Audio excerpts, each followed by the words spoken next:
বনভোজৰ নামত একাংশ কাণ্ডজ্ঞানহীন লোকৰ কাৰ্যই ভাবুকি আনিছে কাজিৰঙাৰ দাঁতি কাষৰীয়া মৰাডিফলু নদীলৈ। পেলনীয়া সামগ্ৰীৰে ভৰিছে নদীখন। বন্যপ্ৰাণীৰ সুৰক্ষাৰ প্ৰতি লক্ষ্য ৰাখি প্ৰতিদিনে আৱৰ্জনা পৰিষ্কাৰ কৰিছে কহৰা বনাঞ্চলৰ বনকৰ্মীয়ে। কিন্তু তাৰ পিছতো কামসাৰ নাই একাংশ বনভোজ দলৰ। বনভোজৰ আনন্দ উপভোগ কৰাৰ লগতে চৌপাশৰ পৰিৱেশ পৰিষ্কাৰ কৰি ৰখাৰ ক্ষেত্ৰতো গুৰুত্ব দিবলৈ বনভোজ দলসমূহক আহ্বান জনাইছে বনকৰ্মীসকলে। এই সন্দৰ্ভত এক প্ৰতিবেদন আগবঢ়াইছো মনোজ প্ৰতিম শইকীয়াৰ।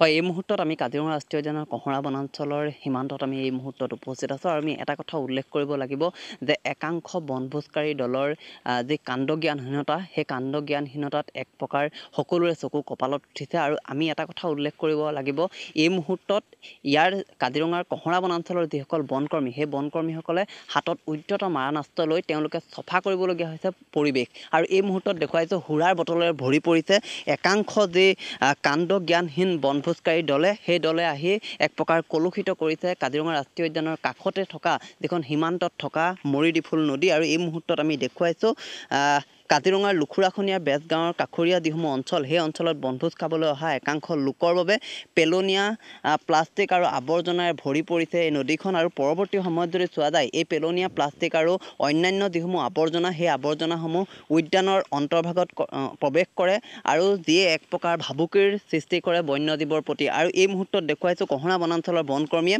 প্লাষ্টিক জাতীয় যিসমূহ সামগ্ৰী বা যিসমূহ সুৰাৰ বটল, সেইসমূহ পৰিষ্কাৰ কৰি থকা দেখা পোৱা গৈছে।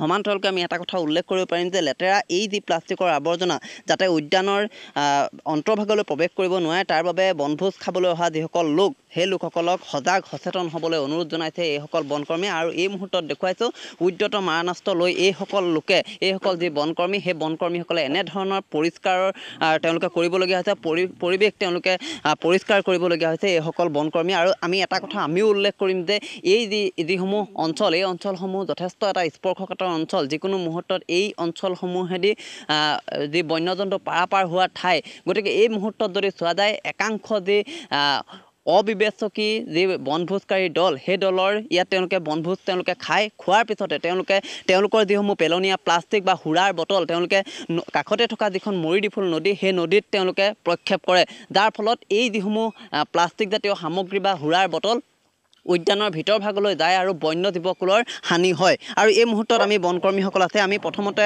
মই অকণমান আপোনাৰ ওচৰলৈ আহিছোঁ, কি ক'ব বিচাৰে? প্ৰথম প্ৰতিক্ৰিয়া কি ক'ব যে বনভোজৰ নামত একাংশ লোকৰ আচলতে অবিবেচক কাণ্ডজ্ঞানহীন কাণ্ড দেখা পোৱা গৈছে?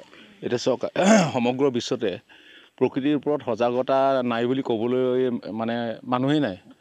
প্ৰকৃতিক কেনেকৈ সুৰক্ষা দিব লাগে, কি কৰিব লাগে সকলোৱে জানে।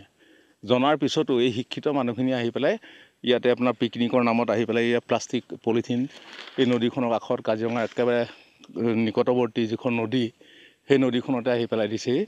তো আমি মানুহবিলাকক সজাগ সচেতন হ'বলৈ আমি কওঁ, তথাপিও তেওঁলোকে নেমানি এইবিলাক যেতিয়া খোৱা বোৱা শেষ হ'ব তেতিয়া এৰি থৈ গুচি যায় তেনেকৈ।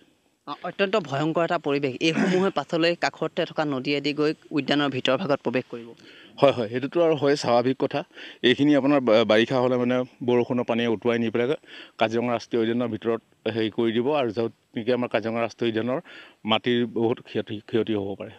একাংশ জীৱকুলৰ বাবে যথেষ্ট ভাবুকি বুলি ক'ব লাগিব, কিয়নো বনভোজকাৰী দলে সুৰাৰ বটল নিক্ষেপ কৰে নদীলৈ। হয়, সুৰাৰ বটল নিক্ষেপ এইটো কাৰণে কৰিব নালাগে, কাৰণ ইয়াত আমাৰ কি আছে, জীৱ জন্তুবিলাকৰ দম দি আছে। আজি যদি হাতীয়ে যদি সুৰাৰ বটল এটা গছকি দিয়ে, হয়তো হাতীৰ বহুত ঠেঙত আঘাত সানিব পাৰে। তো তেনেকুৱাবিলাকৰ পৰা মানুহ সজাগ সচেতন হ'ব লাগে।